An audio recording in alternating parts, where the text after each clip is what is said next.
सभी साथियों को नमस्कार भाई। कैसे हो आप सभी? उम्मीद करता हूँ अच्छे होंगे। तो मैंने जैसा को दिन में कहा था कि भाई forest guard, forester, deputy ranger, इनके बारे में मैं आपको बहुत डिटेल से एक कोशिश तो इंटरव्यू थी, लेकिन इंटरव्यू देने के लिए एग्री नहीं था बंदा। तो वैसे मैंने पूछा सारा कुछ लिख के, और अब मैं आपको बता रहा हूँ कि इस पोस्ट के बारे में कंप्लीट डिटेल्स।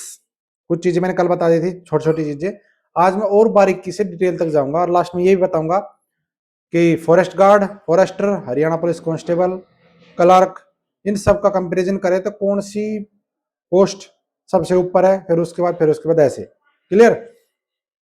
तो सबसे पहले अगर बात करें तो ट्रांसफर पॉलिसी बनी हुई है। पहली चीज ध्यान रखना, ट्रांसफर पॉलिसी ऑनलाइन है। इनमें क्या होता है, इनमें जहां पे फॉरेस्ट गार्ड की ड्यूटी होती है उसको कहते हैं बीट। वो जो एरिया होता है बीट, उससे ऊपर फॉरेस्टर होता है, वो होता है ब्लॉक का। ये ब्लॉक नहीं जो ये खंड कृषि विकास अधिकारी है, ये नहीं, इनके ब्लॉक अलग हैं। और उस फॉरेस्टर से ऊपर होता है रेंज। रेंज में होता है डिप्टी रेंजर या रेंजर। कहीं पे डिप्टी रेंजर, कहीं पे रेंजर है, वो खाली पड़ी तो वही एडजस्ट रखते हैं। एक डिस्ट्रिक्ट में, ध्यान देना, एक डिस्ट्रिक्ट में 3 से 4 रेंज है लगभग हर डिस्ट्रिक्ट में। किसी में 3, किसी में 4, किसी में 5 रेंज। अब 3, 4, 5 रेंज के नीचे ब्लॉक, कई कई ब्लॉक, उन ब्लॉक के नीचे फिर बीट, कई कई ऐसे डिवाइड हो रखा है। तो जो पॉलिसी है उसमें फॉरेस्ट गार्ड के लिए ये है कि एक फॉरेस्ट गार्ड एक बीट के ऊपर 3 साल मैक्सिमम नौकरी, मतलब स्टेशन पे रह सकता है। 3 साल होने के बाद उसको वो बीट छोड़नी पड़ेगी, किसी दूसरी बीट में जाना पड़ेगा। लेकिन साथ में ये शर्त भी है कि आप एक रेंज में 5 साल तक ही रह सकते हो। ठीक है? यानी कि अगर मैं एग्जांपल, मैं गुड़गांव रेंज, एक गुड़गांव रेंज एग्जांपल, उसमें किसी ने एक बीट में 3 साल काम कर लिया, तो वो बंदा 3 साल के बाद वो बीट तो छोड़नी पड़ेगी, लेकिन गुड़गांव रेंज की कोई दूसरी बीट में अगर वो जाए तो केवल 2 साल रह सकता है। जैसे ही 5 साल होगी उसको रेंज छोड़नी पड़ेगी, रेंज बदलनी पड़ेगी। फिर वो रेंज हो सकता है, वो डिपेंड करेगा उसके स्कोर के आधार पे, उम्र के हिसाब से। जो पॉलिसी में पॉइंट है, उम्र के हिसाब से कुछ और कई पॉइंट मिलते हैं, हैंडीकैप का है, कपल केस का है, ये सब चीजें। तो उस हिसाब से फिर उसको पार्टिसिपेट करना पड़ेगा। फिर उसको उसी डिस्ट्रिक्ट की कोई दूसरी रेंज मिले चाहे दूसरा डिस्ट्रिक्ट कोई रेंज मिले, वो उसके ऊपर है, स्कोर के ऊपर, प्रेफरेंस के ऊपर। क्लियर? ट्रांसफर का हो गया। दूसरा, कल मैंने आपको बताया था कि भाई जो, एक मिनट, ट्रेनिंग। ट्रेनिंग मैंने कल आपको ये बताई थी कि भाई 11 महीने की ट्रेनिंग होती है। लेकिन आज जिससे कल में भी मैंने किसी से पूछा था, फॉरेस्ट गार्ड से बातचीत करके जब बताया था उसने जो बताया, आज भी एक फॉरेस्ट गार्ड से डिटेल में पूछा तो उसने जो बताया वो बता रहा हूँ। जो फॉरेस्ट गार्ड की ट्रेनिंग है वो होती है 6 महीने की। ये बताऊंगा ट्रेनिंग होती कहाँ पे है और घर आ सकते कि नहीं आ सकते। फॉरेस्ट गार्ड की उसने बताया 6 महीने। फॉरेस्टर, इसको कहते हैं दरोगा, ठीक है, उसकी होती है 9 महीने की, जब डायरेक्ट लगते हैं, प्रमोशन के लिए अगला मैटर है। और डिप्टी रेंजर की होती है 11 महीने की। उसने ये बताया जिससे आज मैंने डिटेल में बातचीत करी। ये हो गई ट्रेनिंग की बात। तीसरी बात ये कि ट्रेनिंग होती कहाँ है, तो ट्रेनिंग 2 जगह होती है हरियाणा में, एक पिंजौर में, एक सोनना में। चौथी बात यह कि क्या घर आ सकते हैं जैसे पटवारी ट्रेनिंग होती है? नहीं, आपको वहां पे हॉस्टल बने हुए हैं, वहीं पे खाना पीना रहना जब तक ट्रेनिंग होगी, जब तक आपको वहीं पे रहना। चाहे बेशक ये हो कि कोई बंदा मान लो सोना का ही है, वो भी घर नहीं आ सकता, वहीं पे रहना है, वहीं पे ट्रेनिंग होगी। ठीक है? तो 6 महीने की फॉरेस्ट गार्ड की, 9 महीने की फॉरेस्टर की, 11 महीने की डिप्टी रेंजर की। दूसरी, अगली बात, अब आ जाओ यहां पे। एक बीट पर आपको जो है बता दिया मैंने 3 साल का है, लेकिन उस जो बीट आपको मिलेगी उस बीट के ऊपर आपको एक हेडक्वार्टर मेंटेन करना पड़ेगा, यानी कि ऑफिस कह सकते हो, किराए पे लेकर के। तो वो आपको मेंटेन करना पड़ेगा। मेरा, मान लो एग्जांपल के लिए मैं यहाँ पे बताऊं तो फरुखनगर बीट है एक, तो फरुखनगर बीट में आपको कहीं पे एक जगह अपना ठिकाना बताना पड़ेगा डिपार्टमेंट को, भाई मेरा ऑफिस है, मैं यहाँ पे, मेरा हेडक्वार्टर है। बाकी फील्ड की जॉब है, घूमना है, रोड वगैरह की सारी चीजें क्लियर करूंगा, बहुत डिटेल से वीडियो बना रहा हूं ताकि आप लोगों को पहले ये पता चले कि आप जिस जॉब के लिए फॉर्म भर रहे हो वो आपके हिसाब से सूटेबल है कि नहीं है। क्योंकि हर आदमी की अपनी खुद की प्रायोरिटी अलग है। किसी को केवल नौकरी चाहिए, किसी को चॉइस की नौकरी चाहिए, किसी को कुछ चाहिए। तो मैं बता रहा हूँ डिटेल से, वीडियो लंबी हो जाएगी, बिना स्किप किए देख लेना, वरना आप हो सकता है बाद में आपको लगे कि यार वीडियो देख लेता तो मैं तो अच्छा रहता। बता दिया। दूसरी बात, पीडब्ल्यूडी की जो रोड होती है, अब मेन बात आती है जी, काम क्या होता है? ठीक है, फॉरेस्ट गार्ड का, फॉरेस्टर का काम क्या होता है? काम दोनों का लगभग सेम है, बस थोड़ा सा रैंक का फर्क है। वो भी फील्ड को देखता है, वो अपनी जिम्मेदारी उस पर डालता है, मतलब उसके प्रति जिम्मेदार वो है, वो उसका सीनियर, वो उसका सीनियर। काम सबका फील्ड का ही देखने का, बस थोड़ा थोड़ा बटा हुआ, भाई ये आदमी चेक करेगा, वो अपनी रिपोर्ट देता है, वो भी चेक करता है, ऐसे होता है। तो काम मान लेना फॉरेस्टर फॉरेस्ट गार्ड का लगभग सेम है। काम बता रहा हूं, आपने देखा होगा पीडब्ल्यूडी की रोड, जो पीडब्ल्यूडी डिपार्टमेंट की रोड है, चाहे वो वन सिंगल लेन की हो, डबल लेन की हो, 4 लेन की हो, जो पीडब्ल्यूडी के अंदर आती है, उस रोड के दोनों तरफ, वो डिपेंड करता है कि सिंगल रोड है, डबल रोड है, कितने चौड़ी रोड है, उस रोड के दोनों तरफ जब इक्वायर होती है जमीन, तो उसी टाइम पे फॉरेस्ट का भी जमीन जो है वो इक्वायर होती है। तो वो 5 मीटर 3 मीटर जो भी होता है दोनों तरफ, उसमें फॉरेस्ट के पेड़ लगे होते हैं। आपने देखा होगा रोड पे नंबर लगे होते हैं, 1 नंबर 2 नंबर 10 20 50 100 पेड़ों पे नंबरिंग है, वो फॉरेस्ट की जमीन है। वो रोडवेज रोड की पीडब्ल्यूडी की जमीन नहीं है, पीडब्ल्यूडी ने तो रोड पे बना दिया अपना रोड जगह पे, फॉरेस्ट की जमीन पे पेड़ लगते हैं, उस पे नंबर होती है। तो एक तो पीडब्ल्यूडी के रोड के जो चारों तरफ पेड़ है दोनों तरफ, उनकी रखवाली, उनको कोई काटे ना, बिना परमिशन के कोई क्षति ना पहुंचाए। अगर उनको क्षति पहुंची तो आपको क्षति पहुंचेगी, आपको एक्शन लेना पड़ेगा, वरना आपके ऊपर क्षति पहुंचेगी। क्या बताऊंगा। दूसरा, आप जिस बीट में हो, उस बीट में अगर कहीं पे फॉरेस्ट है वन, जैसे मेरे यहाँ पे जहाँ पे मैं हूँ, वहां पे एक है रिजर्व एरिया, तो 300-350 किले हैं, वो फॉरेस्ट है, वहां पे पेड़ ही पेड़ है, घनी बनी बोल देते देसी भाषा में। उसकी अगर आपके एरिया में, तो उसकी रखवाली करनी, मतलब कोई पेड़ वगैरह ना काटे, काटे तो उसको आप पकड़, उसकी तफ्तीश करो, पकड़ो, चालान करो, ये सब कार्रवाई करनी पड़ती है। तो फॉरेस्ट है उसकी आपको करनी पड़ेगी। ये टेरिटोरियल ब्रांच की बात कर रहा हूं मैं, वाइल्ड लाइफ ब्रांच की बात आगे करूंगा। ये जो फॉरेस्ट गार्ड है टेरिटोरियल ब्रांच में आता है, जिसका काम बता रहा हूं। दूसरा, जो पीडब्ल्यूडी के रोड है, आपने देखा होगा रोड के साइड में कोई अपना चाय का खोखा खोल लेता है, कोई वहां पे दुकान खोल लेता है, कुछ भी। तो आपको ये भी ध्यान रखना है कि आपका एक काम है कि जो जमीन आपके डिपार्टमेंट की है फॉरेस्ट की, उसके ऊपर कब्जा ना करे कोई। ऐसा भी हो सकता है कोई अपना किसी ने वेयर हाउस बनाया, उसने बिना फॉरेस्ट से एनओसी ली, अपनी रोड बना दिया वहां पे, पक्का ये कब्जा माना जाएगा अगर उसने एनओसी नहीं ली तो। किसी ने अपना खोखा रख लिया वहां पे, किसी दुकान खोल ली फॉरेस्ट की जमीन पे रोड के साइड में, वो भी कब्जा माना जाएगा। तो इस तरह के कब्जे आपको बचाने हैं, ये भी आपका काम है, आपको सुनिश्चित करना है कि वहां पे कोई कब्जा ना हो। क्लियर। तीसरा, चौथा काम क्या है, रोड है तो पेट्रोल पंप भी आएगा, वेयर हाउस भी खोलेंगे। तो रोड और वेयर हाउस, वो अपना जो रास्ता होता है, अब मान लो 1 किला रोड पे बिल्कुल, उस 1 किले में पेट्रोल पंप ले लिया, तो ये नहीं वो पूरा किला ले लिया तो वो रोड पे अपना सब कुछ कर देगा, नहीं। अगर उसने 1 किला लिया है तो उसको केवल फॉरेस्ट से एनओसी लेनी पड़ेगी, और उसको एक सीमित, एक तो एंट्री का रास्ता पेट्रोल पंप पे जाने का, एक एग्जिट का रास्ता पेट्रोल पंप से तेल डलवाने के बाद जाने का, ये रास्ता उसको एनओसी के बाद मिलेगा। ठीक है। तो वो आपको ध्यान रखना है कि ऐसा ना हो कि उसने पूरा ही कब्जा लिया हो, और वो रास्ता एनओसी के बाद उसको वो रास्ता अपना, कह सकते हो, तो वो पूरा नहीं कर सकता कि भाई उसने खरीद ली जमीन तो पूरा रोड को टच करेगा, नहीं, उसको केवल सीमित मात्रा में जाने का, सीमित मात्रा में बाहर आने का रास्ता मिलेगा। ऐसे वेयर हाउस का है, एक एंट्री पॉइंट एक एग्जिट पॉइंट। ठीक है, उसको आप वो कर सकता है, बाकी पूरे एरिया को पक्का नहीं कर सकते, केवल अपने रास्ते को पक्का कर सकता है। कुछ वो मीटर का होता है उतना आपको कर सकता है, अगर उससे ज्यादा कर रहा है तो आप कार्रवाई कर सकते हो। आपको डिपार्टमेंट में अपने सूचित करोगे तो उसके ऊपर कार्रवाई है, जुर्माने का प्रावधान है। ये भी आपको देखना है इस तरह की कोई कार्रवाई नहीं हो रही हो। दूसरा, जिस किसान के खेत रोड पे लगते हैं, ये भी बड़ी, मुझे भी आज पता चला इसके बारे में, जिन किसानों के खेत रोड पे लगते हैं, टच करते हैं, आप कई बार देखते हो भाई हमारा तो 1 किले का फ्रंट है, हमारा तो 2 किले का फ्रंट है, 4 किले का फ्रंट है। इसका मतलब ये नहीं कि आप पूरा फ्रंट है तो आप पूरे पे अपना ही कब्जा कर दोगे। आपकी जमीन उस पीडब्ल्यूडी और फॉरेस्ट की जमीन के बाद शुरू होती है। ध्यान से समझना क्या कहना चाह रहा हूं। तो सीधी सी बात है, जब किसान का रोड पे है खेत, तो भाई उसको भी आने जाने के लिए रास्ता चाहिए। तो किसान अगर अपना आने जाने के लिए रास्ता लेता है, तो वो फॉरेस्ट डिपार्टमेंट से एनओसी की जरूरत नहीं है, वो कच्चा रास्ता अपना ले सकता है आने जाने के लिए, कच्चा। लेकिन अगर वो उसको पक्का करता बिना एनओसी के लिए, मान लो किसी ने एक रास्ता बना दिया अपने खेत में घुसने का, चारों तरफ उसने तारबंदी कर दिया, दीवार कर दी, और वो एक तरफ उसने 25 फुट का 27 फुट का रास्ता छोड़ दिया और उसको वो पक्का कर देता है अपने खेत से रोड तक बिना एनओसी लिए। वो इलीगल है, वो फॉरेस्ट गार्ड के क्षेत्राधिकार में, वो उसके ऊपर कार्रवाई करेगा।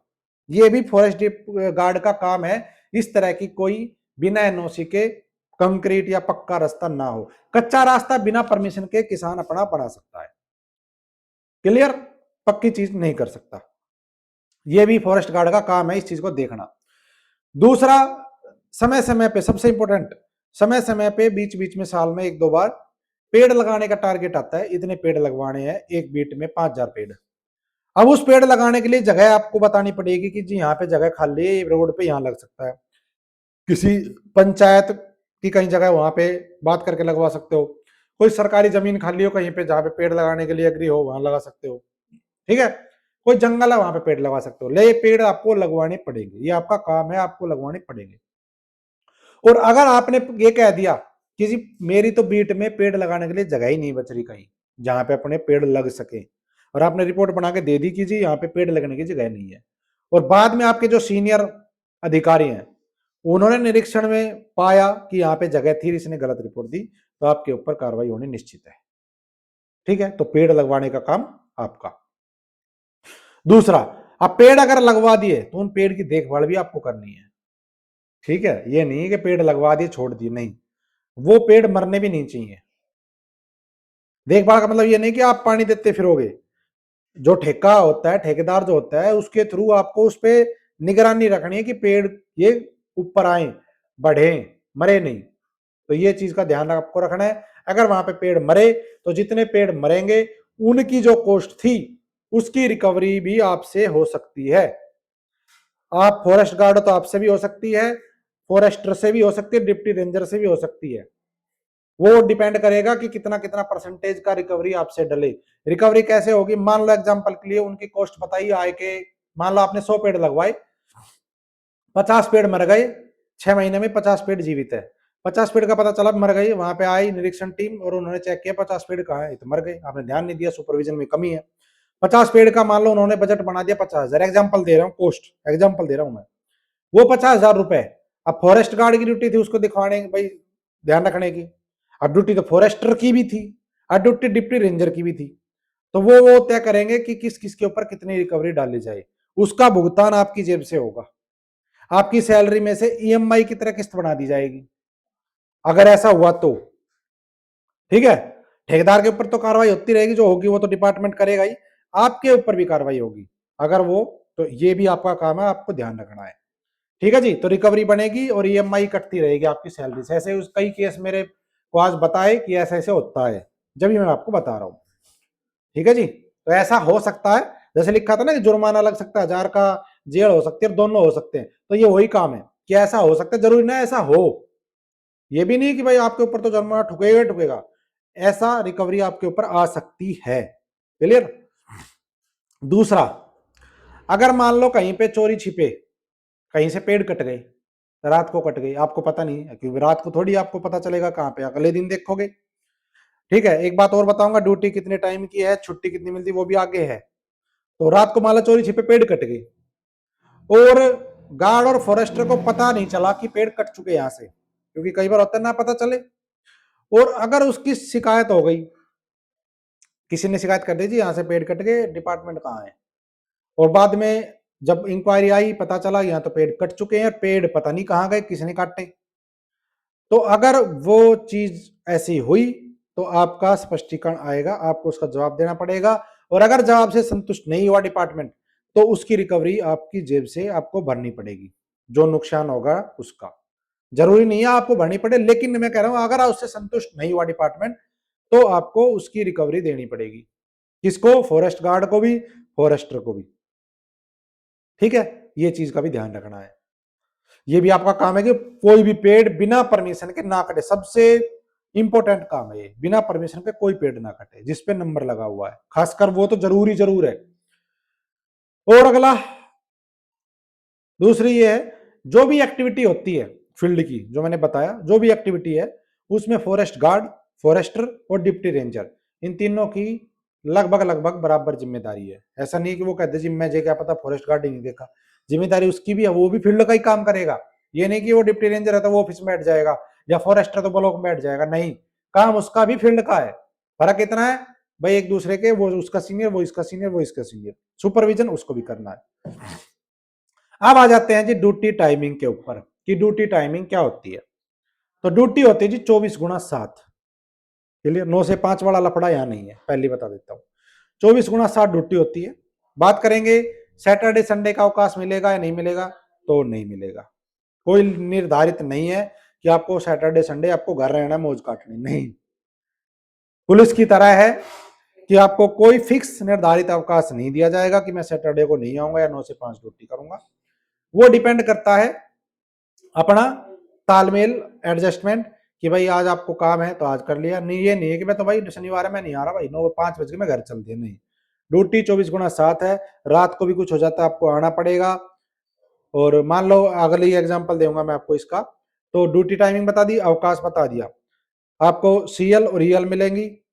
आपको कोई निर्धारित फिक्स सरकारी गजेटेड हॉलीडेज कहीं पे निर्धारित नहीं है, आपको आना पड़ सकता है। जैसे सरकारी ऑफिस है बंद रहते हैं, स्कूल है बंद है, वो डिपार्टमेंट है बंद है, आज दिवाली है बंद है, लेकिन आपको आना पड़ सकता है अगर ऐसा कोई काम हुआ तो।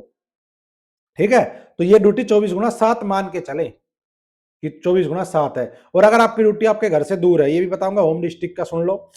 ऐसा कोई प्रावधान नहीं है कि होम डिस्ट्रिक्ट नहीं मिलेगा, मिल सकता है, किस्मत की बात है, होम डिस्ट्रिक्ट मिल जाए। हो सकता है आपको नजदीक घर के 2 4 5 किलोमीटर के दायरा में बीट मिल जाए या ब्लॉक मिल जाए, लेकिन ये कहीं पे निर्धारित नहीं है कि आपको, क्योंकि अब ऑनलाइन ट्रांसफर पॉलिसी आ गई है, तो अगर आपको दूर मिलेगा, मान लो घर से 70 किलोमीटर दूर मिलेगा स्टेशन, तो आपको भाई वहीं पे कमरा लेना पड़ेगा।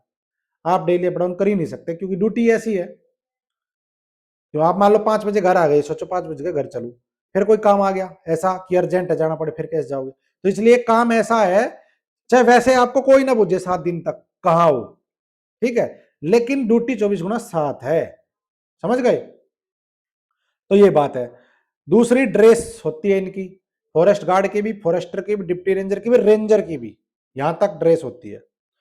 ठीक है, खाकी ड्रेस है, फॉरेस्ट रेंजर ना फॉरेस्ट गार्ड है, ड्रेस पहनने का सिंपल कांस्टेबल की तरह, कोई फीत नहीं। फॉरेस्टर है वो एएसआई की तरह 1 स्टार, डिप्टी रेंजर है 2 स्टार, और रेंजर 3 स्टार ड्रेस होती है। पहनना ना पहनो, कैसे चल रहा है वो एक अलग बात है, कि भाई चल रहा है तो चल रहा है, पहन रहा है तो कोई पहन रहा है, ठीक है जी, ड्रेस होती है। लेकिन मुझे ये पता चला कि कोई फिक्स अलाउंस भी शायद नहीं मिलता है सैलरी में, ड्रेस अलाउंस ऐसा कोई फिक्स नहीं मिलता कि आपको मिलेगा ही मिलेगा, कोई रिस्क अलाउंस नहीं मिलता है। जैसे पुलिस को रिस्क अलाउंस मिलता है, ड्यूटी भी 13 महीने की सैलरी मिलती है, यहाँ पे ऐसा कुछ नहीं है। डिमांड इन्होंने भी करी थी, रिस्क अलाउंस दिया जाए, 13 महीने की सैलरी दी जाए, हमारा भी रिस्क का काम है ये वो, लेकिन नहीं है, अभी तक कोई नहीं है। अब एक बात आती है, आप कई बार देखते होंगे न्यूज में, गांव में तेंदुआ घुस गया, मैं बताता आपको वाइल्ड लाइफ के बारे में, गांव में तेंदुआ घुस गया, तो तेंदुआ घुस गया तो वो तेंदुआ निकालने का काम था वाइल्ड लाइफ का, जो वाइल्ड लाइफ ब्रांच है फॉरेस्ट की उसकी। लेकिन जो मुझे पता चला कि भाई वाइल्ड लाइफ में स्टाफ की कमी है, बहुत ज्यादा कमी है। तो इसलिए क्या होता है कि जिस एरिया में तेंदुआ घुसा, तो वाइल्ड लाइफ की टीम तो आएगी आएगी, जो भी 2 4 बंदे, उनके 5 बंदे हैं, लेकिन अब 2 4 5 बंदों से थोड़ी तेंदुआ भाग रहा है। तो ऊपर से आदेश आता है डीएफओ का, डीएफओ वाइल्ड लाइफ और डीएफओ फॉरेस्ट का पर टेरिटोरियल, कि भाई स्टाफ वहां पे इस गांव में है, उस गांव से संबंधित जितने भी आसपास के बीट या जो ब्लॉक है, जो रेंज है, उनके स्टाफ को भेजो जी तुरंत। तो भाई रात को भी जाना पड़ सकता है तेंदुए को पकड़ने के लिए, ड्यूटी वाइल्ड लाइफ की, लेकिन मैं कह रहा हूं स्टाफ की कमी, तो इसलिए जाना पड़ता है मदद के लिए। क्लियर, तो जान तो जोखिम में वहां भी है, लेकिन फिर भी रिस्क अलाउंस नहीं मिलता है। अब आ जाओ यहाँ पे, फील्ड की ड्यूटी बता दी, 3 से 4 रेंज हर जिले में, वो मैंने बता दी है। ब्लॉक बढ़ रहे हैं, हर रेंज में कई कई ब्लॉक है, और कई कई एक ब्लॉक में कई कई बीट होती है। बीट के ऊपर फॉरेस्ट गार्ड, रेंज के ऊपर सॉरी ब्लॉक के ऊपर फिर आपका फॉरेस्टर, और रेंज के ऊपर डिप्टी रेंजर। अब बात है कि भाई प्रमोशन की ओर बताता हूं, फिर बताऊंगा कंपैरिजन। प्रमोशन का ऐसा है, फॉरेस्ट गार्ड से और फॉरेस्टर बनने में 12 से 15 साल लगभग लग रहे हैं, इतना ही टाइम आगे लगेगा। फॉरेस्टर से डिप्टी रेंजर बनने में भी वही 12 साल 13 साल लग रहे हैं, उससे पहले रिटायर हो जाता है बंदा लगभग, क्योंकि इतनी उम्र है नहीं, ज्यादातर किसी किसी को होती है तो वो अलग बात है। तो ये चीज है प्रमोशन की, उससे ऊपर प्रमोशन होने का बहुत कम चांस। अब आ जाओ यहाँ पे कि लड़कियों के लिए जॉब कैसी है। तो मेरे हिसाब से लड़कियों के लिए जॉब सूटेबल नहीं रहेगी। क्यों? मैंने काम बता दिया आपको। अब आप खुद देखो क्या आप इतना काम कर पाओगे, क्योंकि ड्यूटी है फील्ड की, फील्ड में घूमना है। फिर क्या है, लड़कियों को घर गृहस्थी का भी देखो देखना पड़ता है, वो जिम्मेदारी भी होती है। तो मेरे अकॉर्डिंग लड़कियों के लिए ये जॉब सूटेबल नहीं रहेगी। लड़कियों के लिए ऑफिस जॉब ज्यादा बेटर होती है, क्योंकि घर गृहस्थी भी अपनी संभालनी चलानी है। बाकी हर लड़की को अपनी कैपेसिटी का पता होता है कि मैं कौन सा काम कर सकती हूँ। अगर आपको लगता है कि भाई नहीं ये काम अपने लिए इजी है, तो आप भरिए, कोई दिक्कत नहीं है। क्लियर? मैंने बता दिया काम क्या है। क्लियर? अब आ जाओ जो ऑलरेडी इंप्लॉई है, जो ऑलरेडी सरकारी सेवा में है, उनको ये फॉर्म भरना चाहिए नहीं भरना चाहिए? तो मेरी पर्सनल सलाह ये है, चाहे आप ग्रुप डी में हो, सी में हो, कुछ भी हो, क्लर्क हो, कांस्टेबल हो, चाहे ग्रुप डी में हो, चाहे आप कोई और पोस्ट लगा लो 1900 2000 ग्रेड की, 2400 ग्रेड की, तो मेरे अकॉर्डिंग ना तो आपको फॉरेस्ट गार्ड बनना चाहिए, ना आपको फॉरेस्टर बनना चाहिए। क्योंकि आप जब आपके पास जॉब है ना, तो मेरे हिसाब से यहां पे आने का मैं सुझाव नहीं देता। मैंने आपको बताया काम सारा, तो आपके पास जो भी है तो आप इतना ज्यादा मेरे हिसाब से मत लो रिस्क, बाकी आपकी मर्जी है। अब बात करते हैं जो बेरोजगार है भाई, उनका। अब उनके सामने ऑप्शन क्या है? एक तो हरियाणा पुलिस कांस्टेबल, एक फॉरेस्ट गार्ड, एक फॉरेस्टर, ये तीन भर्ती आपके सामने है। आने वाले टाइम में कभी आएगी, जब आएगी, कल रख वल रख के भी है नहीं। क्लियर? और एक ग्रुप डी, ये चार ऑप्शन आपके सामने अभी है जो बेरोजगार है। तो इनमें से बेटर कौन सी है, मतलब रैंक वाइज बता रहा हूं। तो मेरे अकॉर्डिंग सबसे पहले, अगर आपको ऑप्शन मिलता है, कलरक तो अभी आ नहीं रही, कलरक होती है तो सबसे पहले कलरक का ऑप्शन होना चाहिए था आपका। कलरक नहीं है तो दूसरा मेरे अकॉर्डिंग ग्रुप डी का ऑप्शन होना चाहिए। तीसरा मेरे अकॉर्डिंग कांस्टेबल का ऑप्शन होना चाहिए। चौथा मेरे अकॉर्डिंग फॉरेस्टर का होना चाहिए। और पांचवा मेरे अकॉर्डिंग फॉरेस्ट गार्ड का होना चाहिए। अब आप कहोगे जी आपने तो ग्रुप डी का और कांस्टेबल में भी ग्रुप डी आगे रख दिया। तो देखो वो आप जब नौकरी करो तो आपको पता चलेगा। ये मेरे अकॉर्डिंग रैंक वाइज है कि कहाँ पे क्या सिस्टम है। काम करने का तरीका लगा लो, इन्वायरमेंट लगा लो, सहूलियत लगा लो, सब कुछ हिसाब किताब देख के मैंने बनाई है। तब आप अपने हिसाब से कर लेना कि आपको कौन सी नौकरी करनी है, कौन सी नौकरी आप कर सकते हो। क्योंकि सबसे बात है कि आप कर पाओगे कि नहीं कर पाओगे, आपकी परिस्थिति क्या है, परिवार की परिस्थिति क्या है। ठीक है? तो ये चीजें थी। तो काफी लंबी वीडियो हो गई मेरे हिसाब से, आपने देखा होगा। और अच्छी लगी हो तो वीडियो को लाइक और शेयर कर देना, और चैनल को सब्सक्राइब कर देना। आगे कोई और चीजें होंगी तो मैं आपको शेयर करूंगा। बाकी आप फॉर्म वगैरह जिसको भरना है भरो, आगे जो भी होगा पता चल जाएगा। धन्यवाद। जय हिंद, जय भारत, जय ना। वीडियो कैसी लगी कमेंट कर देना। और ये जो चीज बताई है मैंने पूछ के बताई है अपने फॉरेस्ट गार्ड से तो हो सकता है कुछ ऐसा भी हो कि भाई कोई कमेंट करेगी इसमें तो जी ये गलत बता दिया, तो हो भी सकता है ऐसा। मैं ये नहीं कहता कि मैंने जो बताया 100% सटीक है। मैं कहता हूँ 99% सही है, 1% हो सकता है कोई चीज गलत भी हो। ठीक है जी, तो धन्यवाद। जय हिंद।